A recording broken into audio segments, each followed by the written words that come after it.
আসসালামু আলাইকুম রহমতুল্লাহি ওবারাকাতুহ। কিয়ামত নিয়ে কিছু রাসূল সাল্লাল্লাহু আলাইহি ওয়াসাল্লামের ভবিষ্যৎবাণী, কিছু হাদিস আপনাদেরকে শোনাই। রাসূল সাল্লাল্লাহু আলাইহি ওয়াসাল্লাম ইরশাদ করেন, আমার উম্মতের শেষ জমানায় এমন এক খলিফা হবেন যিনি মুষ্টি ভরে মাল সম্পদ বিলাতে থাকবেন, তা গণনা করবেন না। হাতের মুষ্টি ভরে ভরে টাকা পয়সা মানুষকে দান করবেন, যা কিছু গণনা করে দিবেন না। মুসলিম শরীফের হাদিস। কিয়ামতের আগে রাসূল সাল্লাল্লাহু আলাইহি ওয়াসাল্লামের এমত একজন খলিফা আসবেন, যিনি হাতের মুষ্টি ভরে মাল ধন সম্পদ বিলাতে থাকবেন।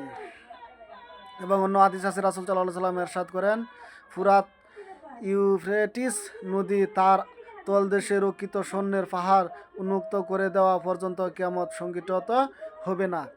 মুসলিম শরীফের হাদিস, যতদিন পর্যন্ত ফুরাত নদীর তলদেশ থেকে স্বর্ণের পাহাড় উন্মুক্ত যতক্ষণ পর্যন্ত খোলামেলা না হবে, ততক্ষণ পর্যন্ত কিয়ামত হবে না।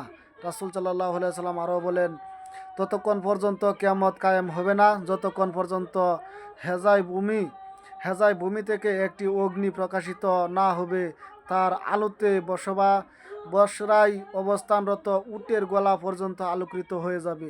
বুখারী মুসলিম শরীফের হাদিস যে ততক্ষণ পর্যন্ত কিয়ামত কায়েম হবে না যতক্ষণ পর্যন্ত হেজা ভূমি থেকে একটি অগ্নি প্রকাশিত না হবে, তার আলোতে বসরায় অবস্থানরত উটের গলা পর্যন্ত আলোকিত হয়ে যাবে। বসরা শহর একটি জায়গার নাম। ওই জায়গায় যতক্ষণ পর্যন্ত উটের গলাগুলা ফর্সা হয়ে যাবে, এমন একটি অগ্নিকাণ্ড প্রকাশিত হবে। আল্লাহ তাআলা আমাদেরকে হেফাজত করুন, আমিন।